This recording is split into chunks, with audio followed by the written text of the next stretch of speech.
right, so this was a little one I put together, which was to encourage my kids to look at the overview when they tackled the big question, and when they're met with the question, hopefully they've got everything else out of the way, and then they've got a little bit of headspace to focus on it.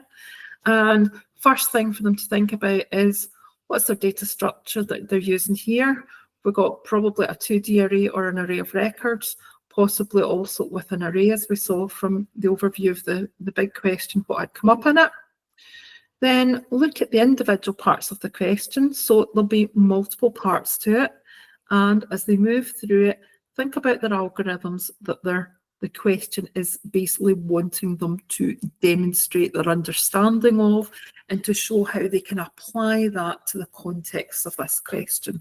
So we're looking, think about their advanced higher algorithms, which ones are they needing to use, which ones they need to use on that particular bit. That should then get it in their head going, right, okay, I'm doing an insertion sort, for instance. And of course, there will also be, there's likely to be use of applying higher algorithms, because we're looking at the logic, their design, their thought processes for this. So the higher algorithms will also come into it, because there'll be some data manipulation that they'll be needing to do. So they shouldn't just forget about their higher algorithms that they've worked with and should be familiar with. Okay, I'm going to move this one on. What we already alluded to here, obviously advice from reports, advice from their teachers, learn their standard algorithms. Practice using them with data structures, whether it be array of records or the advanced higher 2D array. Practice even using them on 1D arrays as well. Let's just practice them. On the day, leave the big question to us, as we said. That's what I always tell them. Attempt every part, have a go at it.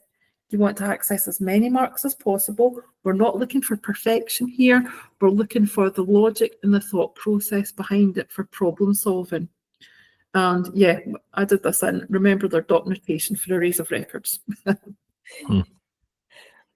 Okay. And of course, they can still use slides. They can still use which they've probably learned or made use of from National 5 onwards. I know my third years use this.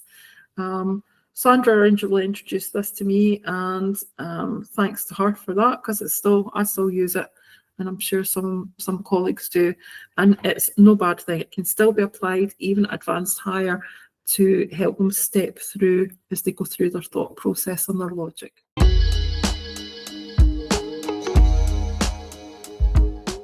Okay, we're now on to, we would like to get you guys to give us some advice here.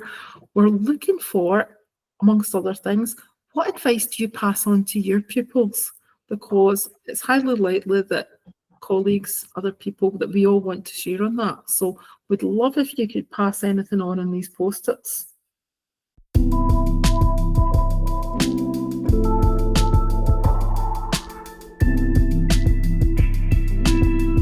Look at squirrel in the paper, friends. Yes, particularly well. I know that's not the big question, but seeing the object-oriented question, quite a lot to be gained by studying that carefully, isn't there? There's a lot of hints in there.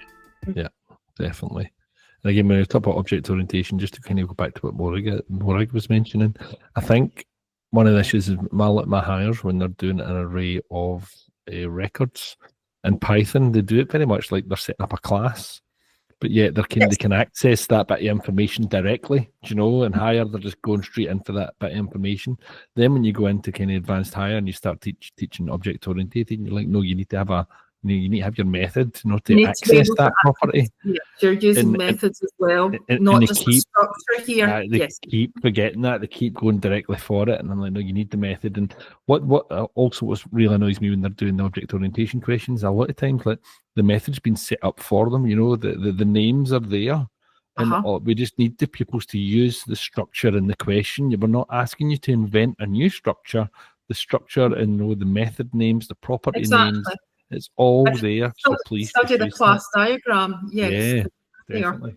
Yep. Study the class diagram. Yeah, actually, one of mine a while ago had got herself completely mixed up because she was using arrays of records in Python, and because it is declared as a class, as it were, Yep. she then thought she was doing object-oriented programming. Yeah, not quite yet. Not No, quite. exactly. Yeah. She was only using it for the array of records structure. If stuck, move on. Yeah, absolutely. And Right. see, do the questions you find easier first. Absolutely, we mark them in any order they come in. So yeah, do your easier ones first. Absolutely.